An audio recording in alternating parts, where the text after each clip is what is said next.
Welcome to The Explainer. Today, we're diving into a fascinating pattern that's basically been hiding in plain sight. We're going to look at the three distinct times God is explicitly reported to have spoken audibly from heaven during Jesus' earthly ministry. And trust me, the implications of this are much, much deeper than you might initially think. Let me ask you something right out of the gate. If you literally heard God's voice, would you believe? For a lot of us, the immediate, gut-level assumption is an absolute, undeniable yes. I mean, we imagine a booming, supernatural voice from the sky would just completely eliminate any shred of doubt forever, right? But as you'll see, the source material quietly yet firmly challenges that entire assumption. Just take a look at the bizarre paradox we find in John chapter 12. God speaks clearly from heaven, but the surrounding crowd? They completely misinterpret the sound. Some people say it thundered, others think maybe an angel spoke. It proves a pretty sobering point. Having physical, auditory evidence of a miracle does not automatically equal spiritual understanding. Okay, let's break this down. There are actually three distinct occasions God affirmed Jesus from heaven. First, you have the baptism, where Jesus and John hear, "This is my beloved Son." Then, there's the transfiguration, heard by Peter, James, and John, which adds the command, "Listen to him." And finally, we have that incident in John 12, heard by the entire surrounding crowd, where God says, "I have glorified it, and I will glorify it again."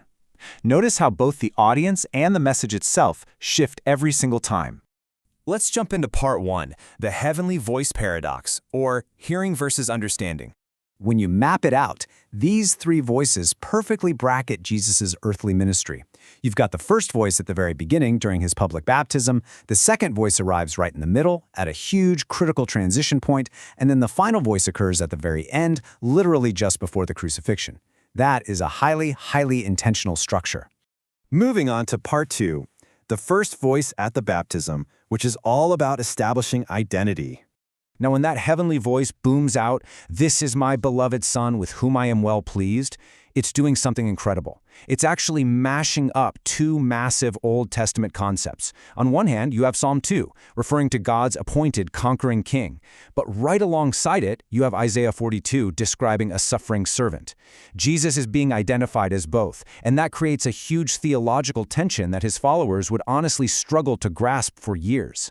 And you have to notice the exact sequence of events here because it's absolutely crucial.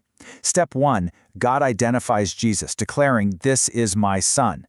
Step 2, Jesus immediately enters the wilderness. Step 3, Satan specifically tests that exact identity, saying, "If you are the Son."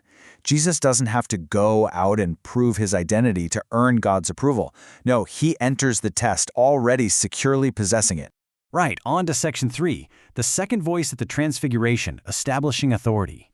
Fast forward to the middle of Jesus' ministry. The voice repeats that phrase from the baptism, "This is my beloved Son," but then it adds this incredible game-changing command, "Listen to him." This draws directly from Deuteronomy 18, which promised a prophet like Moses whom the people absolutely must heed. So it's not just about perceiving a sound, it's a strict, explicit directive to submit to his authority. You know, there is a really sharp contrast here between what humans expect and what God commands. Peter, bless him, wants to build 3 shelters, essentially equating Jesus with Moses and Elijah on the same level. But God directly interrupts him. The cloud rolls in, the voice speaks, and suddenly Moses and Elijah disappear. Jesus remains totally alone. The ultimate authority shifts entirely to him. So why say, "Listen to him," right at that exact moment? Well, think about the context. Jesus had literally just predicted his own suffering and death, and Peter had strongly objected to it. The disciples were struggling deeply with the whole idea of a Messiah who would suffer. So God's directive here demands that they trust Jesus over their own earthly expectations. When Jesus says something that directly conflicts with what you think should happen, you listen to him.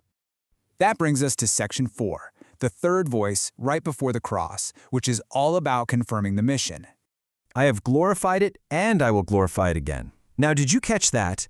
God doesn't say, "This is my Son," this time. Instead, responding directly to Jesus' prayer to glorify his name, the heavenly voice confirms that the impending cross isn't going to be a failure, not at all. It is literally the very means of glorification. It's amazing when you look at how these distinct moments connect to each other. The Transfiguration, that reveals glory. It's this momentary visual unveiling on a mountain. But the cross? The cross actually accomplishes that glory. The mountain just gave the disciples a brief, fleeting glimpse of the profound reality that the cross, which looks to the rest of the world like total defeat, would ultimately achieve. Which leads us to part 5. Hearing is not believing, or what we can call the laboratory of John 12. John 12 acts like this sobering, real-life theological experiment. First, the voice speaks explicitly for the crowd's benefit. Second, everyone there hears the exact same physical sound. But then, we get these completely ambiguous, conflicting interpretations. Maybe it was thunder, maybe an angel. And finally, there is no recorded mass conversion. None. The supernatural evidence was undeniable, yet it failed to automatically produce genuine faith. So, the text essentially gives us 3 completely distinct kinds of biblical hearing across these events. First, you have Jesus, who experiences the voice as a deeply personal confirmation for his mission. Second, you've got the disciples, who receive a revelation that they honestly don't fully grasp until they remember it later, something Peter actually explicitly writes about in his later epistles. And third, the crowd. They experience the physical sensation of hearing, but completely lack any spiritual recognition or genuine faith. Finally, Section 6, how to truly listen, and the progressive demand it places on us. When you zoom out, the progression across these 3 events is just astonishing. First, we are presented with his identity. This is my son. Next, we are challenged to submit to his authority. Listen to him. And finally, we are called to trust his mission. I will glorify it. It's asking us to trust what God is doing, even when we cannot see the glory in the suffering.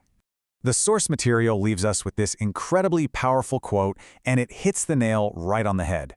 The Bible's harder question is not, has God spoken, but what do I do when God speaks? True biblical hearing isn't just about sound waves hitting your eardrum. It's about recognition, it's about reception, and it is about a faithful response.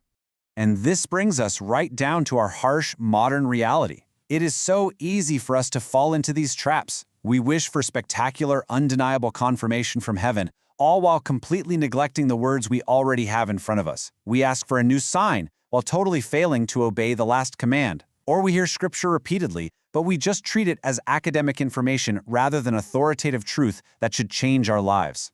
So, as we wrap up this explainer, I want to leave you with one final provocative question to chew on. Am I faithfully hearing what God has already said? Because let's be honest, it's pretty easy to wait around for a spectacular voice from the sky. It's a whole lot harder to actually listen to and obey the words that have already been given. Thank you so much for joining me today. Keep reflecting on these concepts, and I'll see you next time.